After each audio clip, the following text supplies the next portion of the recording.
एक शेरनी ने एक शेर को जन्म दिया है। महाराज, महारानी जयवंताबाई ने पुत्र को जन्म दिया।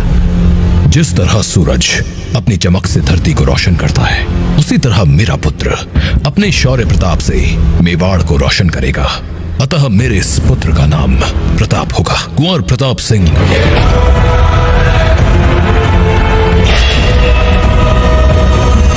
मेवाड़ पर लहराता हुआ यह मुगल ध्वज मेरा कलेजा चीर देता है और बहुत जल्दी ही राजपूताना ध्वज मेवाड़ पर लहराएगा।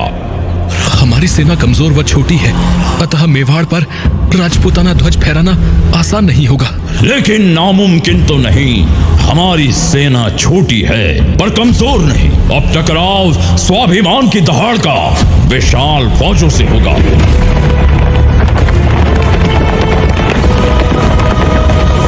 जहांपना, सूचना मिली है कि प्रताप सिंह सेना को संगठित करने में जी जान से लगे हैं। प्रताप सिंह की बहादुरी के किस्से तो बहुत सुने हैं, पर वे हमारी विशाल सेना के आगे नहीं टिक सकते।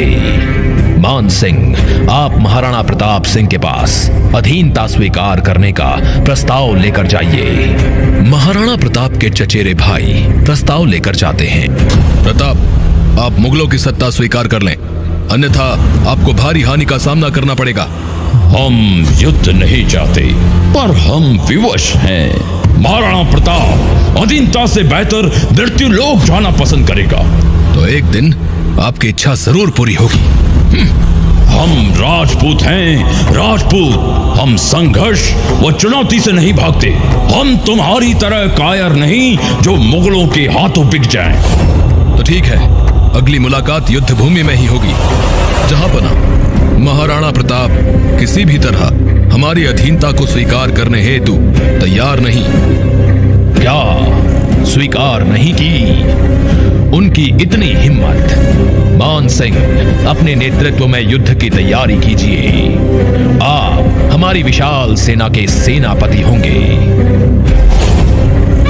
अब मान सिंह मुगल फौज लेकर मेवाड़ पर विजय पताका फहराने के उद्देश्य से निकल पड़ते हैं। महाराज की जय हो। मान सिंह विशाल सेना के साथ मेवाड़ की ओर बढ़ रहे हैं। वीरों, युद्ध के लिए तैयार हो जाओ। मेवाड़ पर हमारे विजय का ध्वज अवश्य फहराएगा।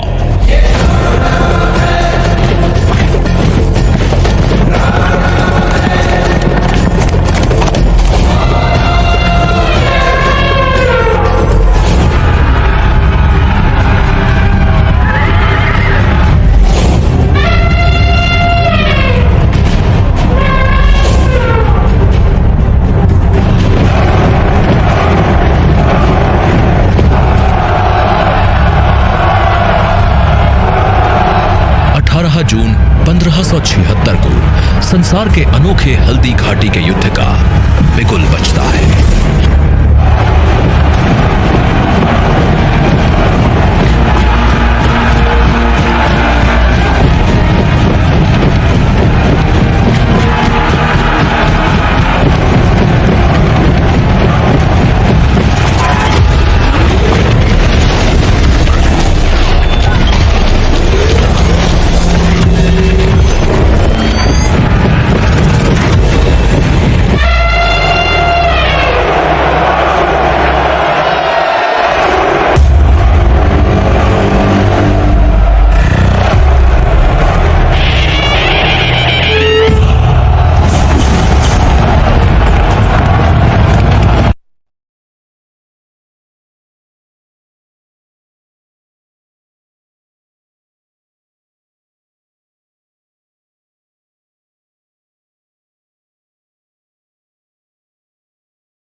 सिंह के हाथी के मुंह में लटकती तलवार से चेतक का पैर घायल हो जाता है। फिर भी चेतक दौड़ता रहा। घायल चेतक पर सवार महाराणा प्रताप विशाल सेना से लड़ते लड़ते पर्वतों की ओर निकल पड़ते हैं।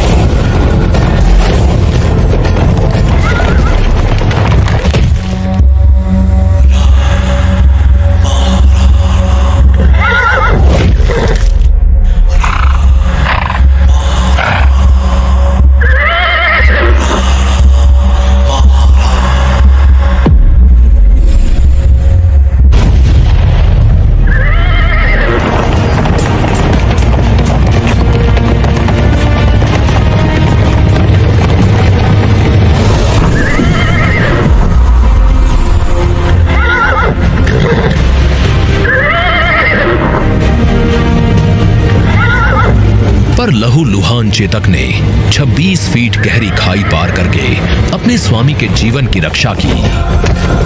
महाराणा प्रताप चेतक को गले से लगाकर उसके दर्द को देखकर रो पड़ते हैं। मान सिंह, हमें आपकी शक्ति व अपनी साधन संपन्न विशाल सेना पर घमंड था, जिसे आपने चकनाचूर कर दिया। आपको इसकी सजा अवश्य मिलेगी। आपको 3 महीने तक दरबार में आने की पाबंदी है और आपकी सारी संपत्ति जब्त कर ली जाएगी।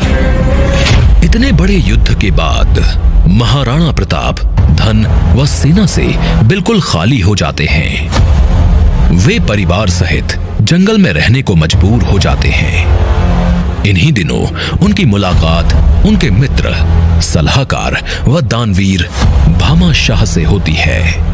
भामाशाह, मैं कोई स्वामी नहीं हूं, मैं तो इस हिंद का सेवक हूं। सेवक अपने हिंद की सेवा में जीवन मीठो लागे है और मरण सुभावनो लागे है। भामा, मेवाड़ जानता है कि मुगलों के सामने तलवार निकालने की हिम्मत सिर्फ महाराणा प्रताप में है। मेरे जवानों, आक्रमण करो।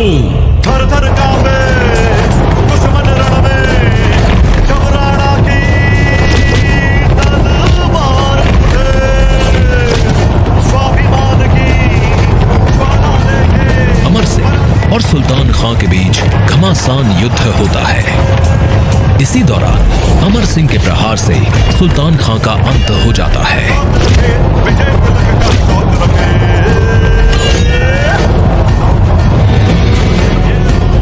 बहलोल खां, कायरों की भांति पीछे से नहीं, सामने से वार करो, सामने से। किसका किसके हाथों अंत होगा, इसका जल्द ही फैसला हो जाएगा।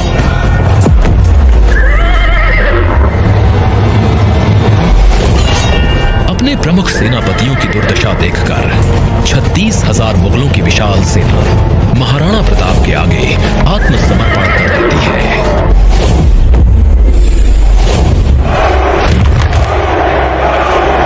प्रताप सिंह बहादुर व साहसी हैं, लेकिन हमें यह उम्मीद नहीं थी कि हमारी विशाल सेना उनकी हिम्मत के आगे घुटने टेक देगी।